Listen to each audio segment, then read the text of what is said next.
In the heart of Nigeria, where the moonlight dances across the darkened savannah, a sinister legend began to start. Long ago, in the village of Ife, numerous souls had met untimely ends, sacrificed in rituals, assassinated for political gain, or lost to unspeakable acts of violence. Their restless spirits, denied the peace of the afterlife, began to rise from their graves, driven by a thirst for vengeance. It was the darkest of nights when the first of the risen dead appeared, emerging from the earth with a chilling groan. These were not the gentle spirits of folklore, but vengeful zombies, their hollow eyes burning with an otherworldly fire. They sought out those responsible for their deaths, emerging from the shadows to claim their revenge. In the chaos that ensued, the village was thrown into a state of terror. The dead surged through the streets, their hands reaching out to those who had wronged them. Villagers fled in panic, but their efforts were in vain. The undead were relentless, their thirst for retribution insatiable. Amidst the terror, two figures stood out, a boy named Kofi and a girl named Zara. They were young and innocent, untouched by the darkness that had overtaken the village. Unbeknownst to them, their purity had shielded them from the wrath of the zombies. As the village fell into chaos, Kofi and Zara were the only ones left unharmed. The two children, huddled together in the old shrine at the edge of the village, heard the moans and groans of the undead growing ever closer.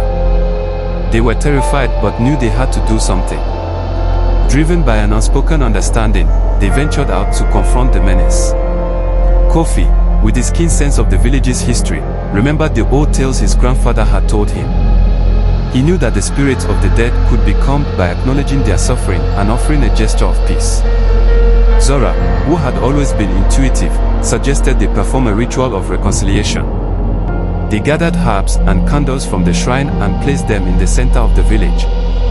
As the zombies approached, their groans growing louder, Kofi and Zora stood firm.